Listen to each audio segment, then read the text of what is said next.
Hello and welcome. I'm your host Aditi Singh and you're watching My India. Advancing its vision of a developed India by 2047, India is strengthening global trade ties. At the second India-EU Trade and Technology Council meeting in New Delhi, both sides reaffirmed their commitment to digital cooperation, clean energy, resilient supply chains and investment security. Key pledges include collaboration on AI, semiconductors and green technologies to drive future growth.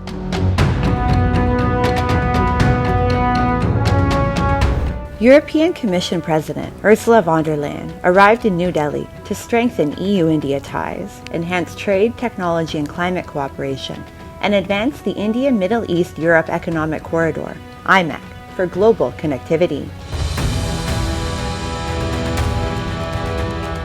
She met Indian Prime Minister Narendra Modi, and both leaders agreed to push for the conclusion of a free trade pact this year.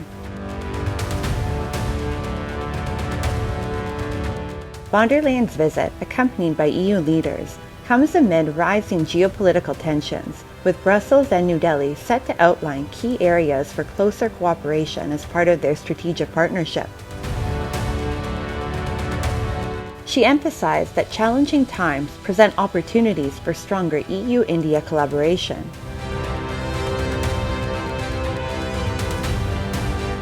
We both stand to lose from a world of spheres of influence and isolationism, and we both stand to gain from a world of cooperation and working together.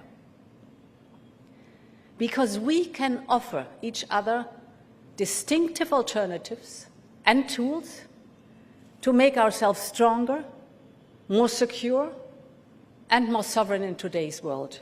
हमने अपनी teams को एक पारस्परिक लाभकारी bilateral free trade agreement को, FTA को, इस वर्ष के अंत तक संपन्न करने का निर्देश दिया है. According to the European Commission, the EU was India's largest trading partner in 2023, with goods trade worth 124 billion euros, accounting for 12.2% of India's total trade, ahead of the USA and China. India ranked 9th among the EU's trading partners, making up 2.2% of its total trade. Trade in goods grew by 90% over the last decade, while services trade reached 59.7 billion euros in 2023. The EU's investment in India stood at 108.3 billion euros in 2022, with 6,000 European companies operating in the country. The potential is immense. Europe is already India's biggest trading partner. Last year alone, we exchanged 120 billion worth of goods, and over the past 2 decades, our trade has tripled.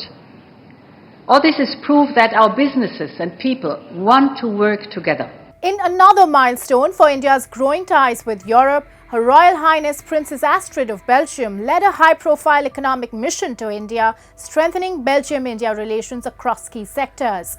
Accompanied by a diverse delegation, she participated in strategic discussions, business collaborations and official meetings in New Delhi.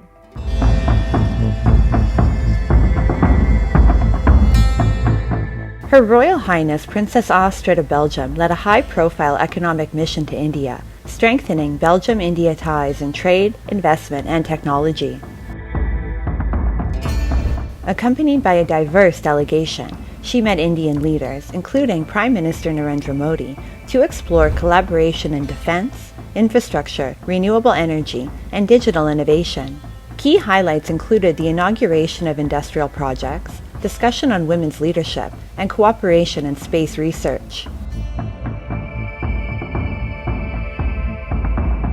The visit reinforced Belgium's role in India's growth and deepened bilateral strategic partnerships.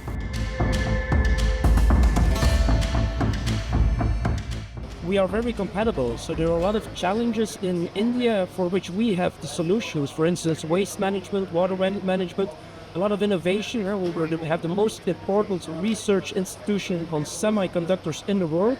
So those are all things that India can help. And the other way around, there's also a lot of it in India that can help the Flemish economy. For instance, you have a lot of workforce, a lot of people who are very high skilled, very strong in digitalization, and some other things. Also students that come to Flanders. So there's a lot of things where the one has the challenges and the other one has the solutions. So we have to exchange those. We talked about collaboration. I think we need to work together even more. I will put a military attaché at the embassy of Belgium as soon as possible, and we are going to make a cooperation agreement also between Belgium and India and your beautiful country. So it was a really good meeting. Yes, we will have more MOUs, more collaboration, and we will do more Make in India as well, and we have to work together. The back-to-back high-level visits of European leaders underscore India's growing global influence and commitment to strengthening trade, technology, and strategic partnerships. As India deepens its ties with the EU and Belgium, these collaborations pave the way for mutual economic growth, innovation, and security.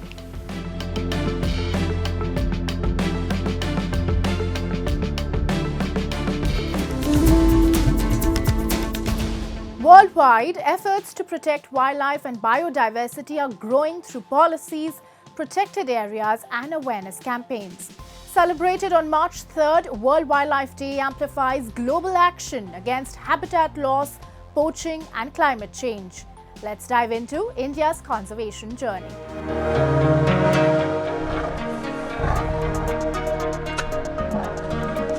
India is a land of incredible wildlife and biodiversity, with diverse ecosystems ranging from the Himalayas to coastal mangroves.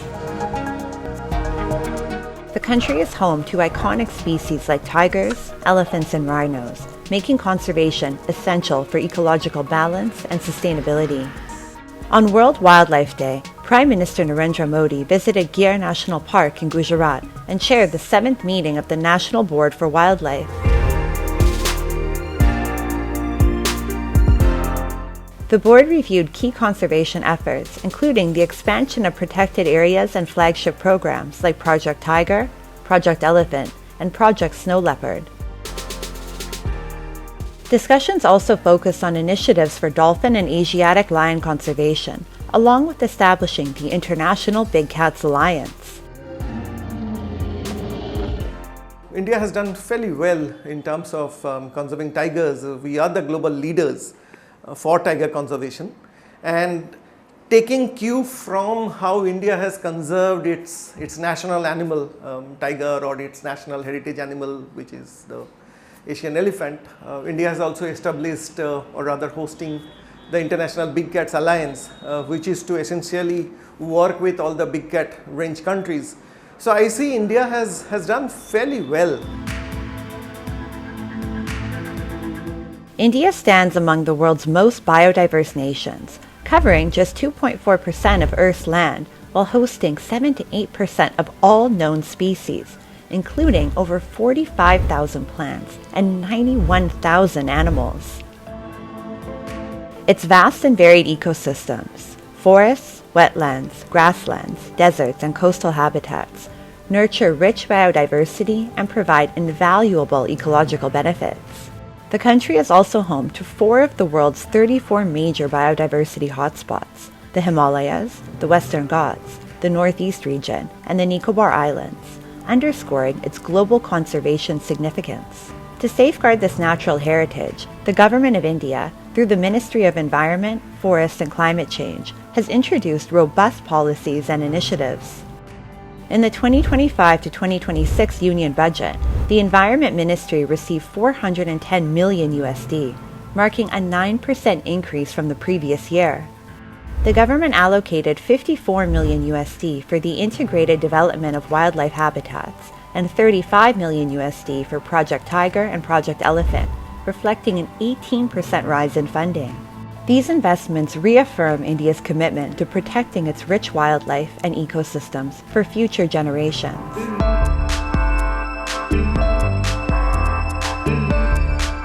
WWF India and similar organizations aid wildlife conservation through habitat protection, anti-poaching, species recovery, community engagement, and policy advocacy to safeguard biodiversity and promote sustainability.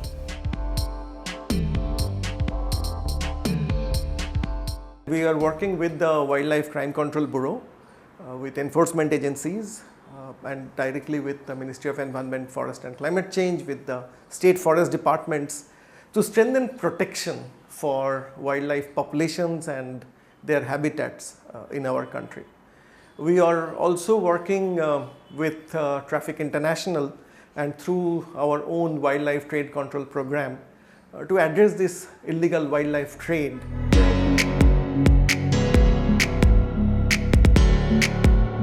Besides government efforts, communities and industries in India have undertaken significant wildlife conservation initiatives. A standout example is Vantara, a cutting-edge rescue and conservation center by the Ambani Group in Gujarat, recently inaugurated by Prime Minister Narendra Modi. Spanning 3,000 acres within the Reliance Jamnagar refinery complex, Vantara serves as a sanctuary for over 2,000 animals across 43 species. Equipped with state-of-the-art veterinary facilities and a dedicated team of 2,100 professionals, it plays a pivotal role in rescue, rehabilitation, and conservation. Beyond safeguarding wildlife, Vantara fosters awareness by educating visitors on the importance of biodiversity preservation.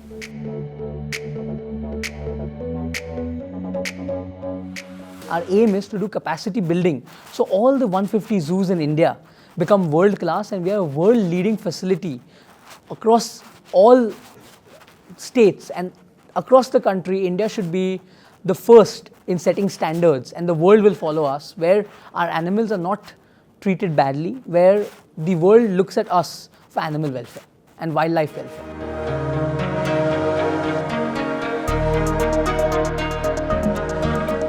India's unwavering commitment to wildlife conservation blends innovation, policy, and community action.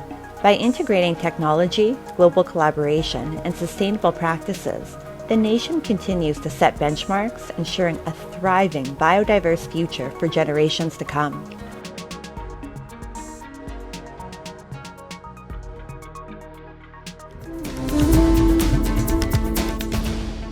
Kalburgi's Niloor Sharif stood as a beacon of peace, love and unity as devotees from all faiths came together for the 428th Urs of Hazrat Miran Sayyid Shah Ismail Qadri Mehboob Subhani. The occasion beautifully reflected the Sufi legacy of love, brotherhood and unity. The sacred sandal ceremony and the procession symbolized devotion beyond religious boundaries, truly celebrating India's spirit of communal harmony.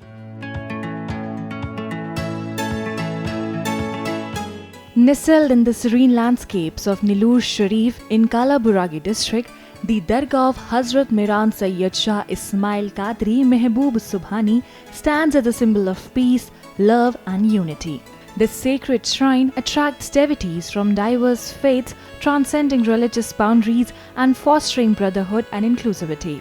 Revered by people from all walks of life, the Dargah has long been a center of Sufi traditions, welcoming visitors regardless of background. It remains a place where faith unites hearts, promoting harmony and togetherness. ये 428वां उर्स मनाया जा रहा है और यहाँ पे जो है भेदभाव का कोई सबब क्या भी नहीं है। पे शुरू से हिंदू मुस्लिम सब इस इकाई सब मिलकर जो है उर्स मनाते हैं। During the Urs, the Dargah becomes a hub of religious fervor and cultural expression.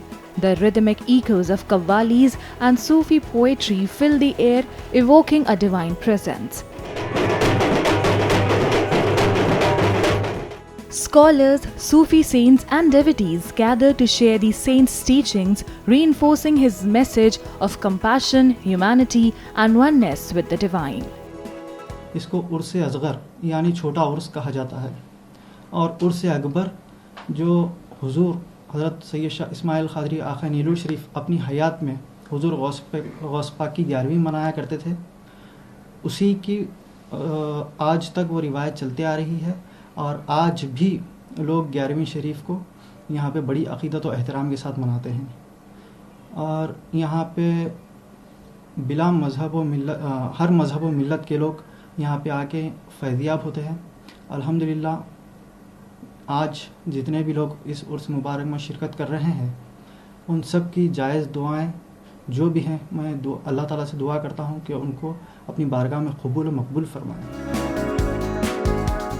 Beyond religious devotion, the Urs is a cultural and social gathering. Thousands receive free meals, langar, reinforcing service and equality. Families, travelers, and spiritual seekers find solace in the Dargah's serene surroundings, a sanctuary of hope and blessings. As the 428th Urs unfolds, the Dargah of Hazrat Miran Sayyid Shah Ismail Qadri Mehboob Subhani stands as a symbol of faith, love and unity.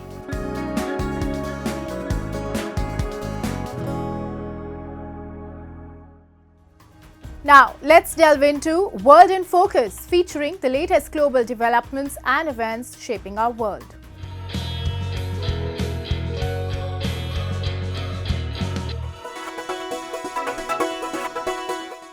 The DJ turns up the volume dial on his deck as he takes a swig of black coffee from a mug, the young crowd bobbing their heads along to the sound of electronic beats mixing with the whir of a milk-frothing machine. So-called coffee raves, an early morning take on late-night club raves dominated not by alcohol and drugs but by cappuccinos and macchiatos, are cropping up all across Russia after taking global capitals like Amsterdam, London and New York by storm. The appeal for many is the chance to socialize with friends in a party-like atmosphere without the brutal hangovers that result from traditional drug-dominated nightclub culture. Marina, a music editor, said she likes that she can socialize easily without the pressures of alcohol. The event's co-organizer, Alexander Zeganov, says he wants the parties to feel as fun as big nights out. Although the crowd skewed younger, people of all ages were in attendance, coffee mugs in hand. Some even brought their young children along.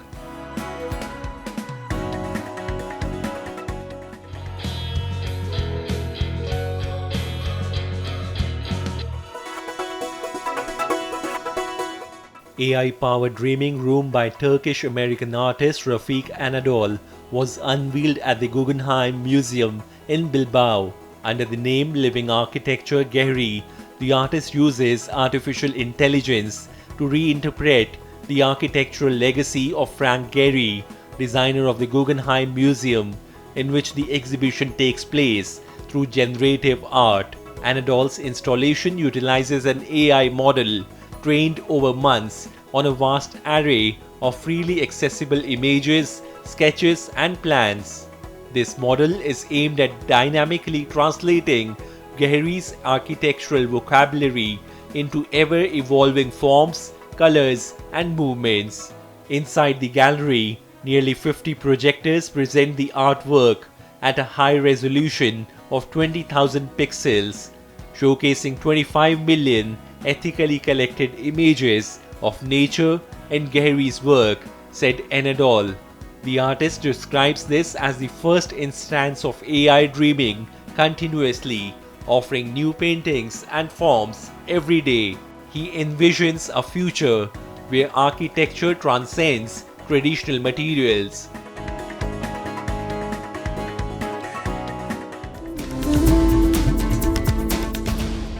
India is at the forefront of women's empowerment, breaking barriers in politics, business and society. With rising female leadership and bold policies driving gender equality, the nation is turning vision into reality.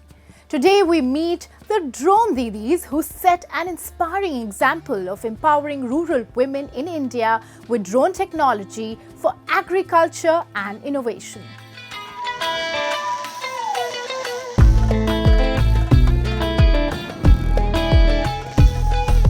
For many rural women like Rupinder Kaur, earning a simple income was laborious and extremely challenging. Now, the Punjab resident flies agricultural drones several times a week, helping farmers spray pesticides and fertilizers.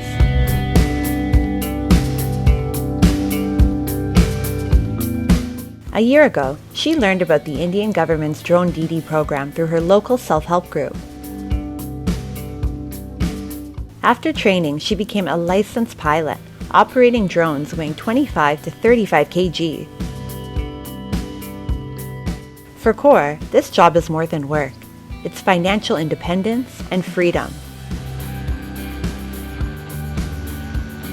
हम कर रहे हैं, ये काम कर रहे हैं, हमारा इससे समाज में बहुत मान सम्मान बढ़ा है, घर परिवार में भी सम्मान बढ़ा है और हम इससे बड़ी अच्छी अर्निंग भी कर रहे हैं. Launched by Prime Minister Narendra Modi in 2023, the Namo Drone Didi scheme empowers rural women with drone technology for agriculture. It enhances precision farming, improves crop management, and creates new livelihoods, fostering self-reliance and a tech-driven transformation in India's villages. On average, female licensed agricultural drone pilots can cover up to 10 acres per day, earning around 52 USD per job. Earning होती है जो उसमें से हमारा घर अच्छा चलता है और मैं अपने आप को और अपने बच्चों को चंगी शिक्षा और चंगा करियर दे सकती हूँ. The Namo Drone Didi program aims to equip 15,000 selected women's self-help groups across India with industrial-grade drones, empowering them through technology and financial independence.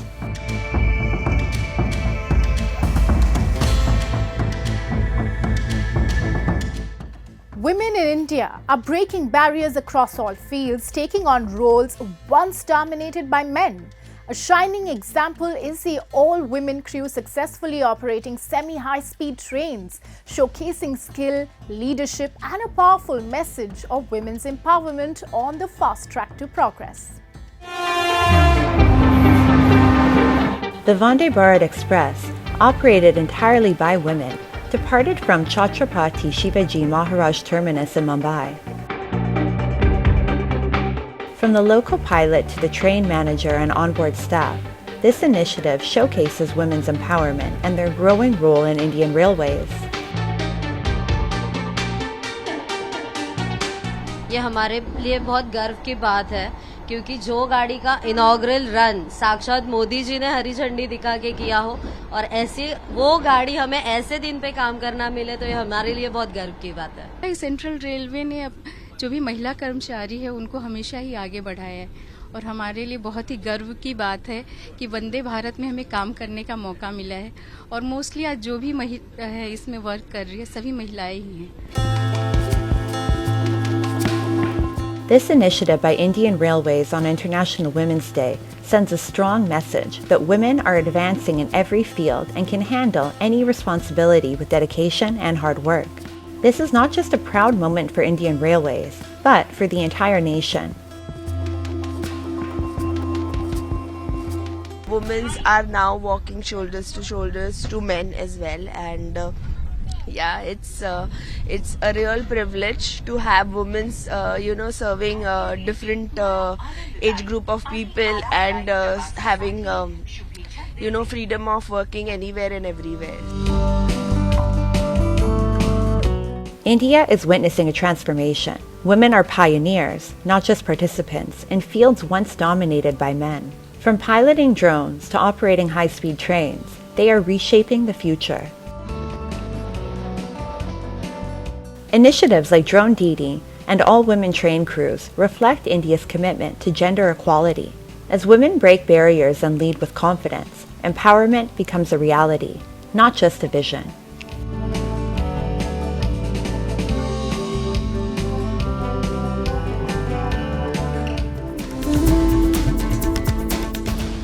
Plastic waste is a global crisis, polluting oceans, harming wildlife and contributing to climate change. But imagine a world where plastic waste isn't a burden but a source of empowerment. Well, that's exactly what EcoCurry, a social enterprise, is doing, transforming discarded plastic into handcrafted treasures while giving women a new lease of life. Today we take you inside this inspiring journey of sustainability and empowerment in India's western city of Pune. Your favorite snacks, from crispy chips to savory namkeens, come in convenient, easy-to-carry plastic packs, perfect for satisfying cravings on the go. But did you know these plastic packs contribute to towering heaps of non-biodegradable waste, posing a serious threat to our environment? Kudos to pioneers like Pune-based EcoKari, a social enterprise that stands as a beacon of hope for environmental sustainability. Founded in 2020, EcoKari transforms single-use plastic into exquisite handcrafted products, seamlessly blending traditional craftsmanship with eco-conscious innovation. The process begins with collecting discarded plastic, which is meticulously cleaned, cut, and woven into fabric using traditional hand looms. These upcycled textiles are then crafted into bags, wallets, accessories, and lifestyle products, each piece not only reducing waste, but also carrying a unique handmade touch. At the heart of EcoKari's mission is Nandan Bhatt, the visionary founder who set out with a dual purpose: to combat plastic pollution by repurposing waste and to empower artisans with sustainable livelihoods. This vision is beautifully reflected in the organization's name, a fusion of eco, eco-friendly, and kari, from the Hindi word karigar, meaning artisan. So we started EcoKari in 2020, but before that we were doing this project from the 2015. So the inspiration is that if you see the word eco and kari, so this is a combination of two words, eco and kari. So these are the two basic missions which we are working on. So one is we are trying to conserve the environment by upcycling single-use plastic, and another is we are trying to create the artisans whom we can enable the livelihood. So the two words were eco taken from the eco-friendly and kari taken from the karigar, which is the Hindi word which means artisans. EcoKari's impact extends beyond sustainability.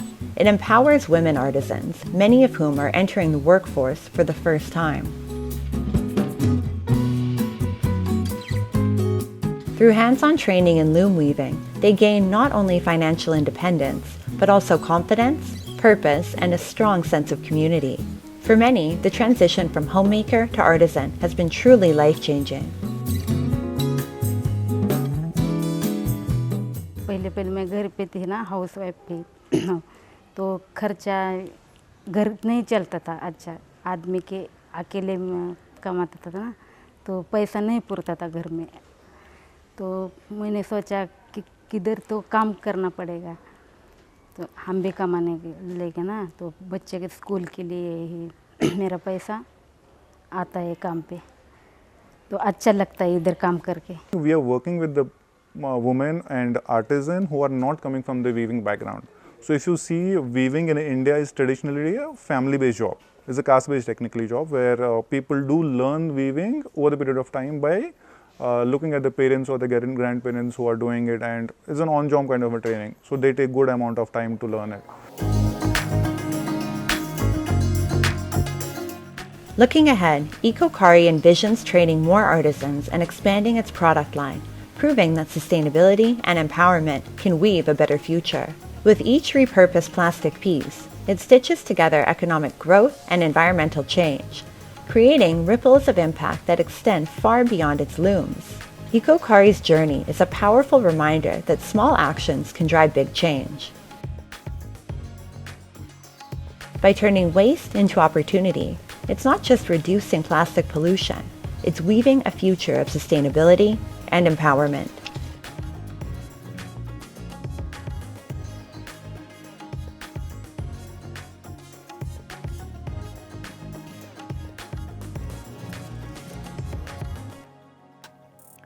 EcoKari's journey proves that sustainability and empowerment go hand in hand. By transforming waste into opportunity, it's not just reducing plastic pollution, but also weaving a brighter, more inclusive future.